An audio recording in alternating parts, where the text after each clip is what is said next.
오늘 우리에게 주신 하나님의 말씀은 시편 74편 1절에서 11절의 말씀입니다. 하나님이여, 주께서 어찌하여 우리를 영원히 버리시나이까? 어찌하여 주께서 기르시는 양을 향하여 진노의 연기를 뿜으시나이까? 옛적부터 얻으시고 속량하사 주의 기업의 지파로 삼으신 주의 회중을 기억하시며 주께서 계시던 시온산도 생각하소서.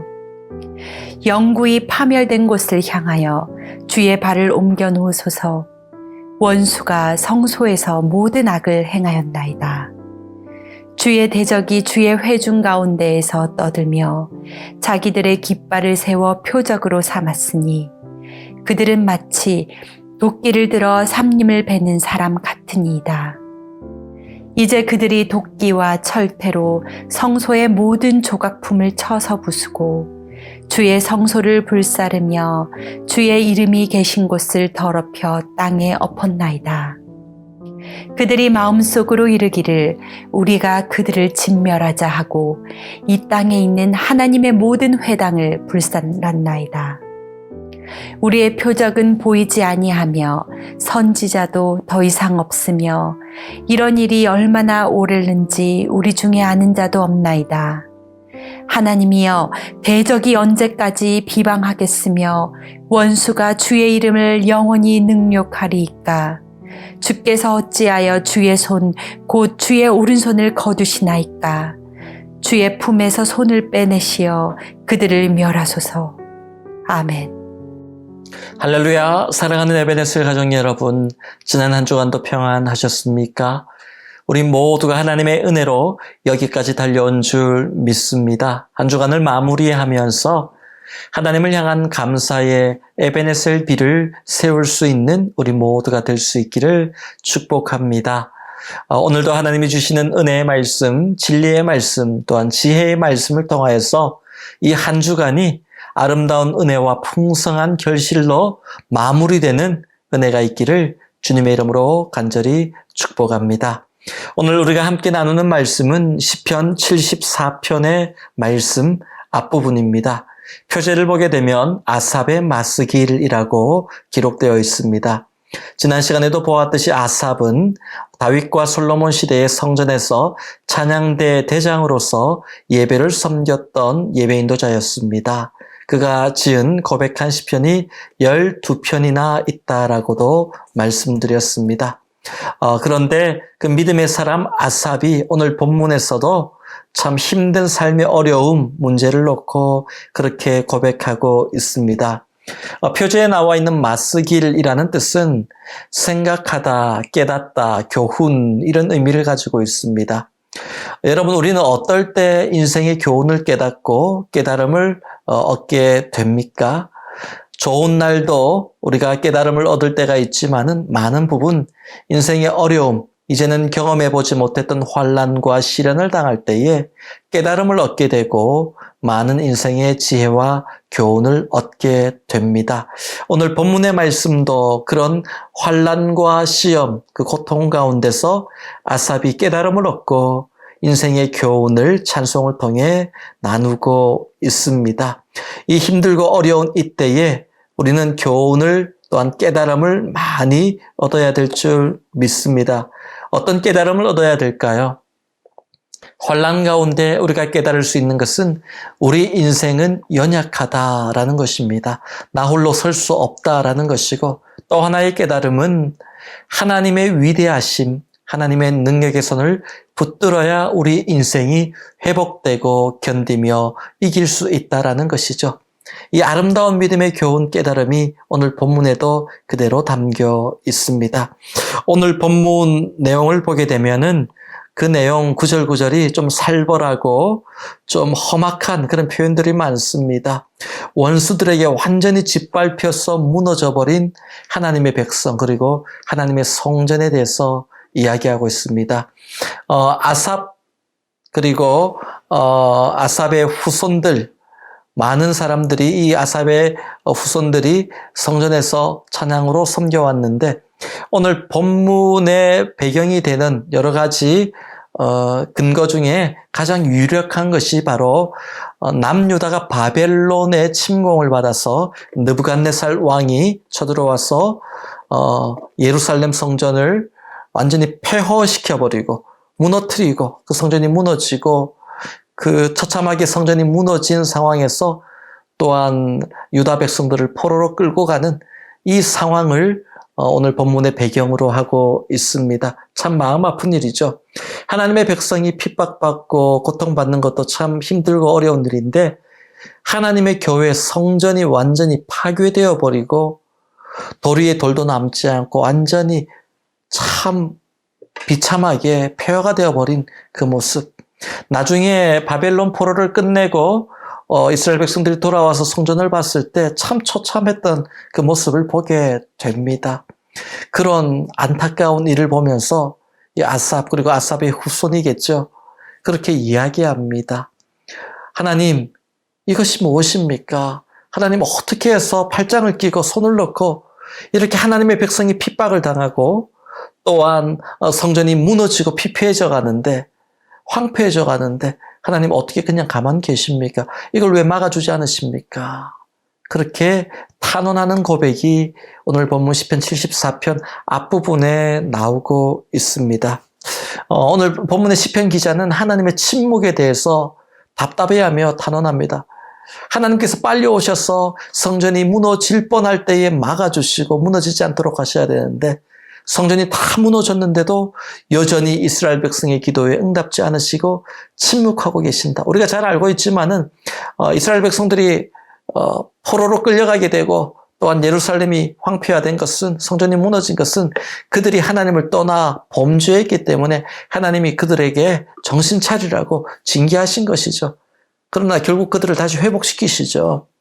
그런데 그때에 하나님의 징계가 있는 그때에 그들은 참 견디기 힘들고 부르짖었지만 하나님의 응답이 없으니 하나님은 침묵하신다. 나를 떠나셨다. 버리셨다. 오늘 본문 1절 말씀을 보니까요. 하나님이여 주께서 어찌하여 우리를 영원히 버리시나이까. 자기를 영원히 버리셨다. 완전히 버리셨다라고 생각합니다. 하나님은 그들을 완전히 버리지 않으셨는데 하나님의 침묵을 그렇게 완전히 버림받았다라고 생각한 것이죠. 우리가 때로는 기도할 때 하나님이 침묵하실 때가 있습니다.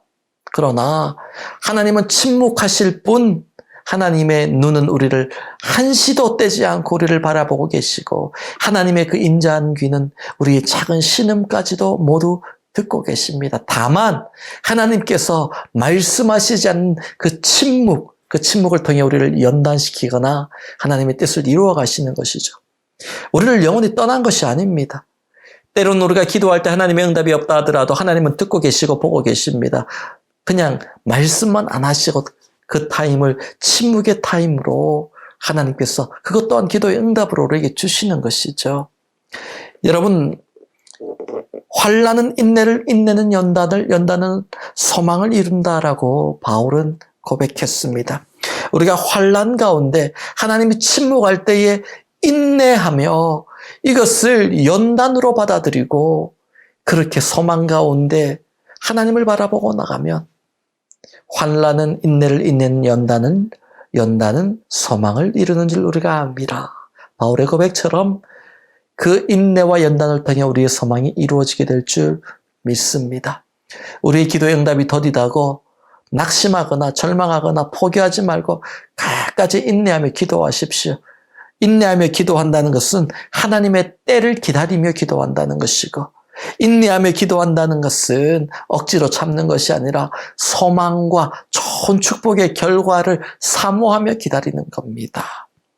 여러분, 그렇게 인내하며 우리가 어떻게 기도해야 할까요? 오늘 본문 말씀을 보니까요. 두 가지를 기도합니다. 이 환난의 때에 성도가 핍박당하고 포로로 끌려가고 교회가 무너지는 이 환난의 때에 두 가지를 기도하는데 본문 2절 말씀입니다. 옛적부터 얻으시고 속량하사 주의 기업의 지파로 삼으신 주의 회중을 기억하시며 주께서 계시던 시온산도 생각하소서. 먼저 2절의 기도를 드리는데 어떤 기도합니까? 하나님이 옛적에 사셔서 구원하셨던 백성, 하나님의 백성들, 믿음의 백성, 성도들을 기억하여 주옵소서. 또 하나 주님이 계시는 시온산 하나님의 성전을 기억하여 주옵소서. 성도와 교회를 위해 기도하고 있습니다. 여러분, 이 환난의 때에 여러분 많은 교회들이 지금 문을 닫습니다. 코로나 기간에 이 기간을 많은 어려움으로, 재정적인 어려움으로 성도들이 교회를 나오지 않고 또 떠남으로 그렇게 많은 교회들이 문을 닫고 그렇게 안타까운 소식들이 전해지고 있습니다. 여러분, 우리가 이때 환난의 때에 교회를 위해 기도해야 됩니다. 교회가 황폐해지고 무너지고 흔들리고 연약해져 간다면 여러분, 교회가 무너지지 않도록 기도해야 됩니다. 그리고 하나님의 백성들을 위해 기도해야 됩니다. 여러분, 환난의 때에 당장 먹고 사는 것도 힘들고 어렵지만 그럼에도 불구하고 여러분 먼저 그의 나라와 의를 구하며 하나님의 백성 그리고 하나님의 성전을 위해 기도할 때에 하나님은 여러분을 붙들어 주시고 여러분에게 필요한 모든 이 땅의 것들도 더해 주시는 은혜가 있을 줄 믿습니다. 순서가 바뀌면 안 됩니다. 내가 먼저 내 삶의 어려움을 해결하고 내 삶이 안정되면 그 다음에 하나님의 나라를 위해 내 삶의 일부를 헌신하리라. 이것이 아니라 먼저 하나님의 나라와 의를 구하며 그렇게 나아갈 때 하나님 중심으로 살아갈 때에 하나님 우리의 삶을 세워주신다. 이것은 믿음이 없는 사람은 이렇게 할 수 없습니다. 이렇게 할 수 있는 사람이 정말 하나님을 온전한 믿음으로 바라보는 사람입니다. 이 믿음이 우리 모두에게 있기를 축복합니다. 또 한 가지 어떤 기도를 하냐면 오늘 본문 11절 말씀입니다. 주께서 어찌하여 주의 손 곧 주의 오른손을 거두시나이까 주의 오른 품에서 손을 빼내시어 그들을 멸하소서. 먼저는 하나님의 백성과 교회를 위해 기도하고 두 번째 기도는요, 이 환난 가운데 하나님의 오른손을 거두지 마시고 주의 품에서 그 오른손을 빼어서 모든 문제들을 해결해 달라라고 기도합니다. 하나님의 오른손은 의로운 손, 정의를 나타냅니다. 하나님의 의가 이루어지고 하나님의 정의가 이루어지고 하나님의 뜻이 이루어질 수 있도록 하나님 역사하여 주옵소서. 하나님의 놀라운 그 뜻이, 오르신 뜻이, 하나님의 위대한 뜻이 내 삶 가운데 또한 이 땅 가운데 많은 사람 가운데 이루어질 수 있도록 하나님 역사하여 주옵소서. 하나님 품에서 손을 빼어 하나님의 손으로 역사하여 주시옵소서라고 기도하고 있습니다. 여러분, 환난 가운데 우리가 기도해야 될 것은 하나님의 뜻이, 하나님의 정의가, 하나님의 능력이 이 땅 가운데 나타나며 하나님의 영광이 선포되어지게 해달라고 기도해야 되는 것입니다. 오늘 이 환난 가운데 많은 교회들이 어려움을 겪고 많은 성도들이 어려움을 겪고 있습니다. 그들이 세상이 조롱거리가 되지 않게 하시고 세상을 향하여 여호와 니시 승리의 깃발이 될 수 있도록 하나님의 오른손을 품에서 빼내어 역사하시고 그 손으로 만져주시고 그 손으로 손잡아 일으켜 세워주시며 그 손으로 안아주시며 그 손으로 이끌어 주시는 놀라운 역사, 하나님의 손으로 임하여 주옵소서. 그렇게 기도해야 하는 것입니다. 오늘 말씀을 맺습니다. 여러분, 우리는 이 환난 때를 살아가지만은 여러분, 우리는 믿음으로 굳게 섰어 의인은 오직 믿음으로 말미암아 살아나리라 말씀하셨으니 믿음이 우리를 살리는 삶의 힘이 되어야 될 줄 믿습니다.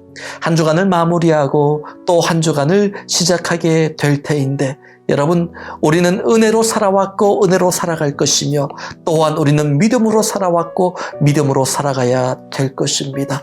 은혜와 믿음, 하나님의 은혜와 나의 믿음이 만나는 그 지점이 바로 놀라운 기적이 나타나는 영적인 스파크가 튀는 놀라운 기적의 현장이 될 줄 믿습니다. 하나님은 은혜 주십니다. 우리는 믿음으로 나아갑시다. 놀라운 은혜와 믿음의 역사가 나타나는 우리 모두가 될 수 있기를 주님의 이름으로 축복합니다. 다 함께 기도하시겠습니다.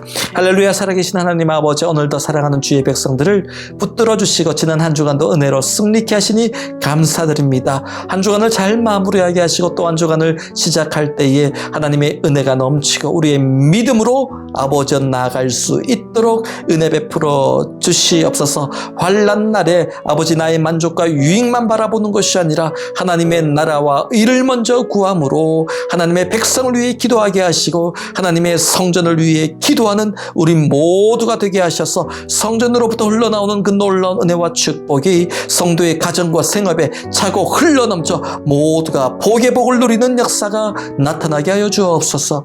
예수님의 이름으로 축복하며 기도하옵나이다. 아멘.